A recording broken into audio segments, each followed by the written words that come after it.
మన గోదావరిలో నమస్కారం అండి. ఈ ఫోటోలో కనబడుతున్న అమ్మాయి పేరు గెల్లా నందిని. ఈ అమ్మాయికి థైమోమా అనే డిసీజ్ వచ్చిందని డాక్టర్లు అయితే నిర్ధారించారు. ఈ అమ్మాయి మన రాజమండ్రి ఆర్ట్స్ కాలేజీలో డిగ్రీ చదువుతుందండి. ఈ అమ్మాయికి బ్లడ్ క్యాన్సర్ ఉందని డాక్టర్లు అయితే చెప్పడం వల్ల ఈ అమ్మాయి ఇప్పుడు ప్రెజెంట్ హాస్పిటల్లో ఉంది. చాలా దీన పరిస్థితుల్లో ఉంది. వీళ్ళ పేరెంట్స్ చాలా పూర్ ఫ్యామిలీ. వీళ్ళు మన సహాయం కోరారు. ఈరోజు ప్రతి స్టూడెంట్ ఈ వీడియో షేర్ చేయండి.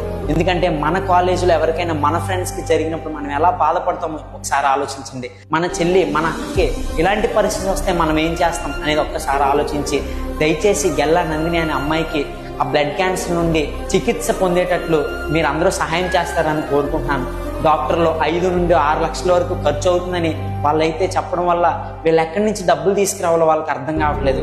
స్టూడెంట్స్ అందరూ కూడా దయచేసి ఈ వీడియో షేర్ చేసి మీ స్టోరీల్లో తర్వాత మీ కాలేజ్ గ్రూప్స్లో అందరికీ షేర్ చేసి ఆ అమ్మాయికి హెల్ప్ చేస్తారని మనస్ఫూర్తిగా కోరుకుంటూ